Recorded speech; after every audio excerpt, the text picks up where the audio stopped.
ওম নমো শিবায়। আজকের মহাবাক্যের তারিখ ৩রা জুলাই ১৯৬৭, দ্বিতীয় পর্ব। বাবাই হলেন নলেজফুল, কিন্তু তার কাছে কোন নলেজ রয়েছে এ কারোরই জানা নেই। সৃষ্টির আদি মধ্য অন্তের হিস্ট্রি, জিওগ্রাফি বাবাই জানেন, তিনিই শোনান। মনুষ্য তো এটা বলবে যে সর্বব্যাপী, অথবা বলবে যে সর্বের অন্তরকে জানেন, অর্থাৎ অন্তর্যামী। তাহলে নিজেকে তো বলতে পারে না। এইসব কথা বাবা বসে বোঝান। ভালোভাবে ধারণ করে আর হর্ষিত হতে হবে। এই লক্ষ্মী নারায়ণের চিত্র সদা হর্ষিত মুখ হয়। স্কুলে যারা খুব ভালোভাবে পড়াশুনো করে তাদের কত হর্ষিত মুখ হয়। অন্যেরাও বলবে যে এ তো অনেক বড় পরীক্ষা পাশ করে, এ তো হলো অনেক বড় পরীক্ষা। ফিস আদির কোনো কথা নেই। মুখ্য কথা হলো নিজেকে আত্মা মনে করে বাবাকে স্মরণ করতে হবে, যাতেই মায়ার বিঘ্ন পড়ে। বাবা বলেন যে পবিত্র বানাও। বাবার কাছে প্রতিজ্ঞা করে আবার মুখ কালো করে নেয়। অনেক শক্তিশালী হলো মায়া, ফেল হয়ে যায়। তখন তাদের নাম আর গায়ন করা হয় না। অমুকের থেকে অমুক অনেক ভালো চলছে, অনেক মহিমা গায়ন হয়। বাবা বলেন নিজের জন্য নিজেই পুরুষার্থ করে রাজধানী প্রাপ্ত করতে হয়। এই পড়ার দ্বারা উচ্চ পদ প্রাপ্ত করতে হবে। এ হলোই রাজযোগ, প্রজাযোগ নয়। কিন্তু প্রজাও তো হবে, তাই না? স্টাডি আর সার্ভিস দ্বারাই জানতে পারা যায় যে এ কি হবার যোগ্য। স্কুলে স্টুডেন্টের চাল চলন থেকে বোঝা যায় যে এ ফার্স্ট হবে আর এ 3rd নম্বরে আসবে। এখানেও এমনই। যখন শেষের দিকে পরীক্ষা পাশ হবে তো তোমাদের সব সাক্ষাৎকার হয়ে যাবে। সাক্ষাৎকার হতে দেরি লাগে না। তখন তো লজ্জা হবে যে আমি ফেল করে গেছি। যারা ফেল করে তাদের ভালো কে বাসবে? নাম্বার 1 নোংরা বানায় হলো বায়োস্কোপ। বায়োস্কোপ দেখতে যারা যায় তারা বেশিরভাগ ফেল হয়ে নিচে পড়ে যায়। কেউ কেউ ফেলই এমন হয় যে রোজ পিকচার না দেখে খেতেই পারে না। পিকচার দেখলেই অপবিত্র হওয়ার পুরুষার্থ অবশ্যই করবে। এখানে যা কিছুই হচ্ছে তাতেই মনুষ্য খুশি থাকে। তা সব কিছু হলোই দুঃখের জন্য। এ হলো বিনাশী খুশি। অবিনাশী খুশি অবিনাশী বাবার থেকেই প্রাপ্ত হয়। তোমরা বুঝতে পারো যে বাবা আমাদের এই লক্ষ্মী নারায়ণের সমান বানান। এমনিতে তো 21 জন্মের জন্য লিখতে, এখন বাবা লেখেন যে 50-60 জন্ম, কারণ দাপরেও প্রথমের দিকে তোমরা অনেক সুখী ধনবান থাকো। এরপর যখন পতিত হও তাও ধন অনেক থাকে। এ তো যখন একদমই তমপ্রধান হয়ে যাও তখন দুঃখ শুরু হয়। প্রথমে তো সুখী থাকো। যখন অনেক দুঃখী হও তখন বাবা আসেন। মহান পতিতদেরও বাবা উদ্ধার করেন। বাবা বলেন যে আমি সবাইকে নিয়ে যাব মুক্তিধামে। এরপর সত্য যুগের রাজত্ব তোমাদের দিয়ে থাকি। সবার কল্যাণ তো হয়ই। সবাইকে নিজের নিজের ঠিকানায় পৌঁছে দেই। সত্যযুগে সবার সুখ থাকে, শান্তিধামেও সুখ থাকে। তারা বলে যে বিশ্বে শান্তি হোক। তোমরা বলো যে এই লক্ষ্মী নারায়ণের যখন রাজ্য ছিল তখন বিশ্বে শান্তি ছিল। একেই স্বশাসন বলা হয়। দুঃখের কোনো কথাই থাকে না। সেখানে তো না দুঃখ না অশান্তি। এখানে তো প্রতি ঘরে ঘরে রয়েছে অশান্তি।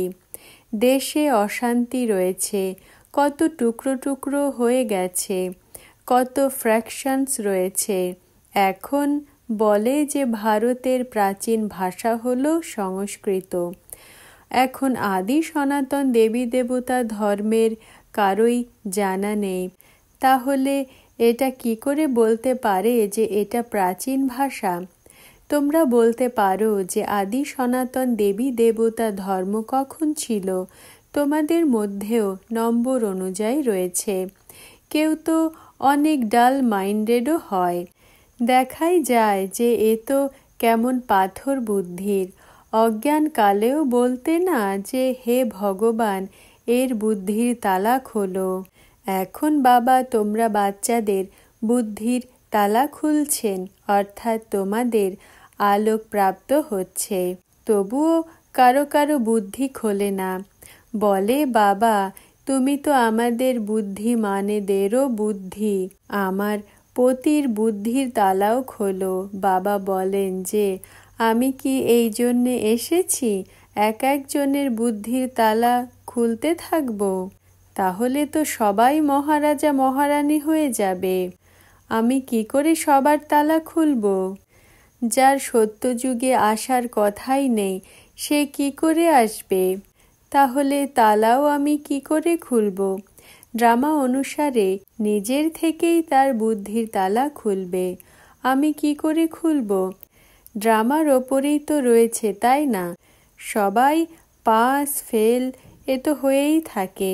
স্কুলেও তো নম্বর অনুযায়ী হয়। এও হলো পড়া। প্রজাও হতে হবে। সবার তালা খুলে গেলে তো প্রজা কোথা থেকে আসবে? এ তো নিয়ম নেই। তোমরা বাচ্চাদেরই পুরুষার্থ করতে হবে। প্রত্যেকের পুরুষার্থ থেকে জানতে পারা যায় যে ভালোভাবে পড়ে তাকে সব জায়গার থেকে ডেকে পাঠানো হয়। সেমিনারেও বলে যে অমুককে পাঠাও। তখন বাবা রায় দেন যে অমুক অমুককে ডেকে নাও। যারা হালকা মাইন্ডের রয়েছে তারা কি রায় দেবে? বাবা জানেন যে কে কে ভালো সার্ভিস করছে। বাচ্চাদের খুব ভালোভাবে পড়তে হবে। ভালোভাবে পড়লে তো তখন তোমাদের ঘরে ফেরত নিয়ে যাব আর তারপর স্বর্গে পাঠিয়ে দেব। না হলে তো সাজা হলো অনেক কড়া। পদভ্রষ্ট হয়ে যাবে। সদ্গুরু হলো একই, বাকি কোনো গুরু নেই। বাকি সব হলো মিথ্যা গুরু। সত্যযুগে কোনো গুরু হয় না। এখন কলিযুগেই হলো সব তমপ্রধান। তো কোনোই গুরু কি করে হতে পারে? অন্ধের অন্ধ সর্দার রয়েছে না, নিজেকে জগৎগুরু বলানো কত ইনসাল্ট হয়। জগৎগুরু তো জগতে প্রেসিডেন্ট আদি সব এসে যায়, সবার গুরু হয়ে যায়। কত মিথ্যা কথা। বাবা হলেন সবার। তিনি বলেন যে এই সাধু আদিদেরও আমি উদ্ধার করে থাকি। তাহলে এরা গুরু কি করে হতে পারে? পতিতকে গুরু থোড়াই বলা হয়। গুরু তো একই হয়। সর্বের সদ্গতি দাতা এক। এ তো হলোই রাবণ রাজ্য। সবার হলো পাথর বুদ্ধি। গোল্ডেন এজে পারস বুদ্ধি ছিল, এখন হলো আয়রন এজ।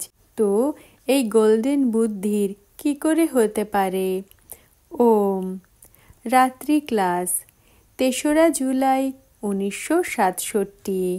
চিত্র তো সব রাখা রয়েছে অন্যদের বোঝানোর জন্য। অল্প কিছু চিত্র বানানো হয়, তাতেও ত্রিমূর্তি হলো মুখ্য। এও বাচ্চারা জানে যে বাবা এসেছেন সাথে নিয়ে যেতে। পুরনো কর্মবন্ধনকেও যুক্তি দিয়ে কাটতে হবে। কারো কারো কর্মবন্ধন অনেক কড়া হয়। এ কোনো নতুন কথা নয়। এই অত্যাচার কল্প পূর্বেও হয়েছিল। এখন বাবা আদেশ জারি করেছেন যে কাম হলো মহাশত্রু।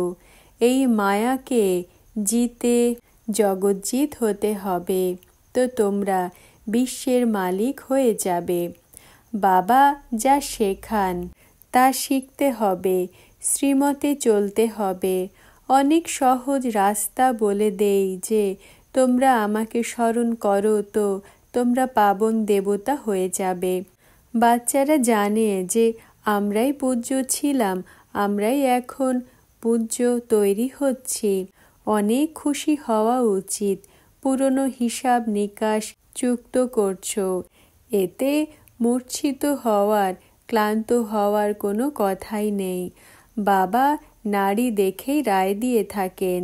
রায় অনুযায়ী যদি না চলে তাহলে তার আরোই লোকসান হয়ে যাবে। বাবা প্রত্যেকের কারণ দেখেন। আচ্ছা, ভালো উপার্জন করো তো সেন্টার্সও খুলতে থাকো, কিন্তু এমন শ্রীমতে চলেও অনেক কম। ধন দ্বারা সাহায্যকারীও অনেক কম রয়েছে। বাচ্চাদের মেডেল লাগিয়ে রাখাই উচিত। এটাই হলো স্মরণিকা। তা দেখলে সমস্ত চক্রই স্মরণে এসে যায়। বাবার স্মরণও থাকবে তো বিকর্ম বিনাশ হবে। এই ব্যাজ হলো অন্ধের লাঠি। গৃহস্থ ব্যবহারে থেকে প্রতিদিন ক্লাস করা উচিত। তাতেই ভালো রিফ্রেশমেন্ট প্রাপ্ত হয়। ক্লাসে তো অবশ্যই প্রতিদিন জ্ঞান পান করা উচিত। কেউ অসুস্থ হবার কিছুদিন পরে সুস্থ হয়ে গেলে কত খুশি হয়। তো তোমাদেরও অসুস্থতা দূর হয়ে যাবে। আচ্ছা, গুড নাইট। আজকের বরদান: পদ্মা পদম ভাগ্যশালী ভব। ব্যাখ্যা: যেমন স্থূল তারারা কখনো কখনো জায়গা বদল করে, তো এমন ভাগ্যের তারা বদলায় না তো? একই হলো তারা, যে নিজের জায়গায় কখনো বদল করে না, যাকে ধ্রুব তারা বলা হয়। তারা হলো দৃঢ় সংকল্প সম্পন্ন তারারা। তোমরা কি এমন তারা হয়েছ? এমন দৃঢ় নিশ্চয় বুদ্ধি, এক রস স্থিতিতে সদা স্থিত যারা থাকে তাদেরই পদ্মা পদম ভাগ্যশালী বলা হয়। ওম নমঃ শিবায়।